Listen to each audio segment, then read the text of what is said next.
Hello guys, welcome to my educational video. आज Thales पर में का टॉपिक आप लोग के लिए लाए हैं जो कि बिहार बोर्ड के एग्ज़ाम में बहुत ही इम्पोर्टेंट है। देखिए, थेल्स पर में सबसे पहले हम लोग को जानना होगा कि थेल्स पर में क्या है।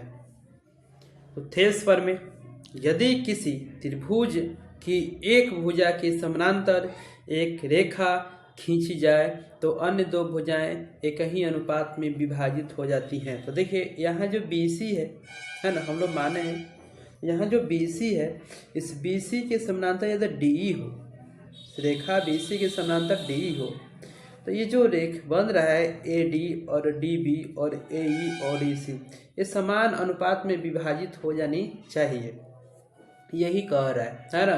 कब? जब ABC होगा समानांतर किसके? DE के। तो सबसे पहले दिया क्या है कि ABC एक त्रिभुज है, इसमें AB जो है, AB तथा AC, AB कौन? AB ये पूरा हो गया है ना, और AB और AC ये दोनों हो गया कि मध्य बिंदु AB का मध्य बिंदु कौन है? D है, और AE का मध्य बिंदु कौन है? तो E है।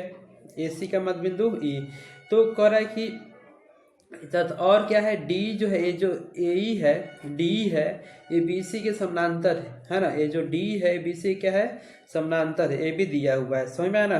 तो ये सब चीज़ें दिया हुआ है, आ रहा समझ में थेल्स पर में, और जो दिया है उसको हम लोग समझ लिए। अब आगे की चीज़ों को देखिए, सिद्ध क्या करना है ना। यहाँ हम लोग को सिद्ध यही करना है कि ये जो समान अनुपात में है ना, ये जो समानांतर जब है तो यहाँ से लेकर के यहाँ तक और यहाँ से लेकर के यहाँ तक, यहाँ से लेकर यहाँ तक ये समान अनुपात में हो जाए, है ना। यही हम लोग को क्या करना है? सिद्ध करना है। रचना में क्या है कि रचना में हम लोग क्या करेंगे, है ना, रचना में हम लोग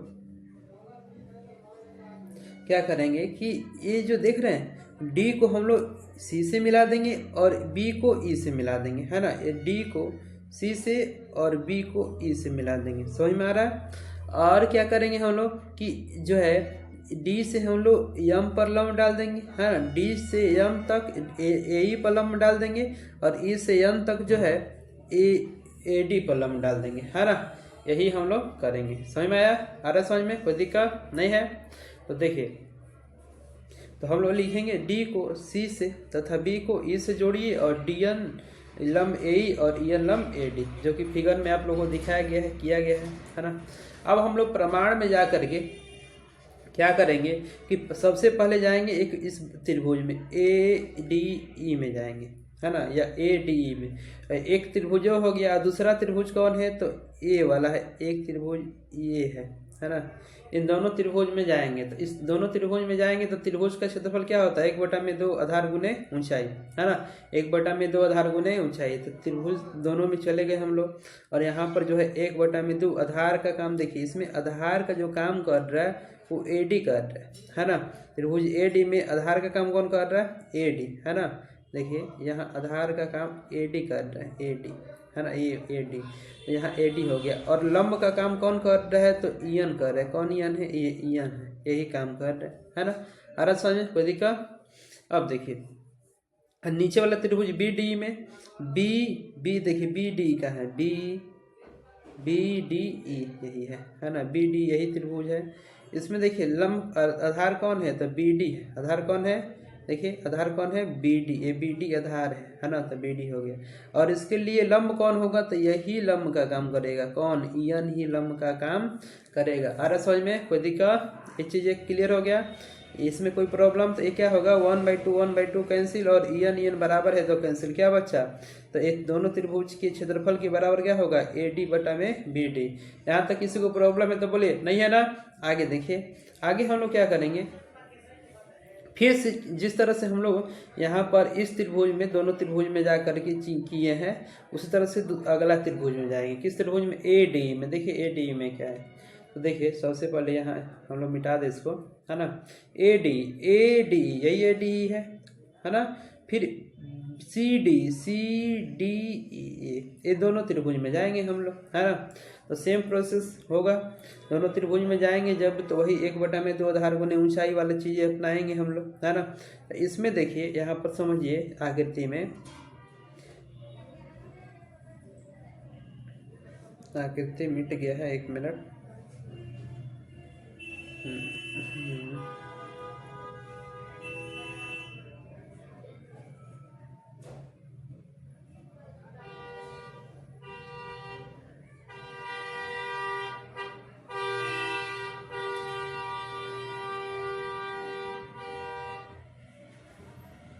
देखिए आकृति आ गई। इसमें देखिए, इसमें क्या हो रहा है कि त्रिभुज, किस में हम लोग जाएंगे, त्रिभुज जो है ADE में, ADE में देखिए, ADE में त्रिभुज में जो है यहाँ पर आधार कौन है, तो आप लोग बोलिएगा कि सर आधार जो है वो हम लोग का AE है ना। आधार कौन है, AE।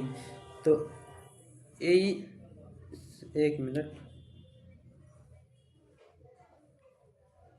AD में आधार है, यहाँ पर AD आधार है। कौन है आधार, AD है ना। आधार कौन है, AD।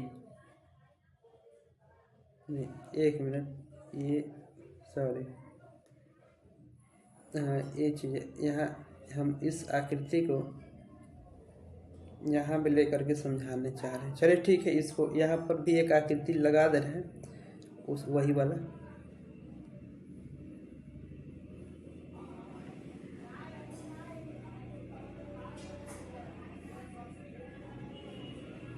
आकृति हम लोग को पलटने में प्रॉब्लम हो रहा है, तो इसीलिए एक नया आकृति लगा रहे हैं यहाँ पर भी।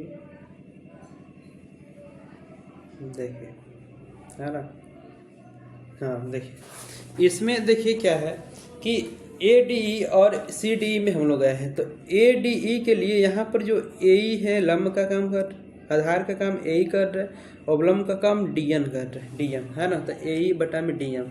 और इसमें देखिए इस त्रिभुज में है ना, इस त्रिभुज में आधार का काम कौन कर रहा है, तो C कर रहा है, C है ना, C या EC है ना। और DM, वही DM जो है लंब का काम करेगा है ना। कोई दिक्कत, यहाँ 1/2 कैंसिल और DM कैंसिल, तो क्या बचा, AE बटा में EC। समीकरण 2 हो गया है ना, ये हो गया समीकरण 2। अब इसके आगे की कहानी देखिए, हम लोग यहाँ देखिए, यहाँ पर दोनों आकृति को समझिए फिर से है ना, आकृति को फिर से समझिए। देखिए ये जो ये त्रिभुज है BDE है ना, और CDE, ये दोनों देखिए, दोनों का सेम जो है कौन है, ये जो D दिख रहा है ना, ये जो D दिख रहा है ना, उसमें देखिए, उस आकृति में चलते हैं, मिट गया यहाँ से। ये D जो देखिए, ये जो D है ना, ये D दोनों त्रिभुज के लिए काम कर रहा है ना, आधार का काम कर रहा है। तो जब बराबर हो गया तो हम लोग लिखेंगे क्या कि त्रिभुज BDE और CD दोनों का आधार D है ना, तो दोनों का क्षेत्रफल भी क्या होगा, बराबर होगा। इसको समीकरण 3 मान लेंगे। या समीकरण 1 में देखिए, समीकरण 1 हम लोग के पास क्या है, समीकरण 1 देखिए, समीकरण 1 में हम लोग को ये चीज़ें हैं कि जो है इस एरिया के बराबर ये चीज़ें हम लोग को मिला है, तो इसको हम लोग लिख लेंगे है ना यहाँ पर। तो समीकरण 1 लिखे हैं AD बटा में, लेकिन ये जो BDE है, यहाँ BDE को हम लोग किसके बराबर किए हैं, CDE के बराबर भी दिखा दिए हैं। हम BDE के बराबर क्या लिख दिए, CDE लिख दिए। क्या लिख दिए, CDE। तो ये देखिए समीकरण बन गया क्या, 4। अब देखिए यहाँ मिलाइए किसको, समीकरण 2 में था कि इस इतना के बराबर है ना, इतना के बराबर समीकरण 2 में था। यहाँ पर देखिए कहाँ है, समीकरण 2 में, हाँ समीकरण 2 में देखिए इतना के बराबर ये चीजें है ना। समीकरण जो है, समीकरण 4 में देखिए क्या मिला हम लोग को, इतना ही के बराबर ये चीजें प्राप्त हो गया है ना। तो क्या होगा, लिखेंगे समीकरण किससे, 2 से और 4 से। क्या होगा, ये दोनों आपस में बराबर होंगे, और यही हम लोग को क्या करना था, सिद्ध करना था। देखिए कहाँ सिद्ध करना था, यहाँ पर यही हम लोग को सिद्ध करना था। आ गया ना, हाँ। यहाँ देखिए बाई मिस्टेक जो है DB को हम लोग BC भी लिख सकते हैं, कोई दिक्कत नहीं है ना। DB को हम लोग BC भी लिख सकते हैं, तो यहाँ सिद्ध हम लोग का BC हुआ है बाई मिस्टेक है ना। तो DB को हम लोग CD भी बोल सकते हैं, यहाँ तक कोई प्रॉब्लम नहीं होना चाहिए, कोई प्रॉब्लम नहीं है। तो आप लोग को समझ में आया होगा। फिर से एक बार देखिए है ना, इसको जो है ये चीज़ें आप लोग को है। इसके बाद ये देखिए, हाँ ये, इसके बाद ये चीज़ें हैं, उसके बाद ये है, और इसके बाद ये चीज़ें हैं। कोई प्रॉब्लम, सिद्ध हो गया। Thank you, class over.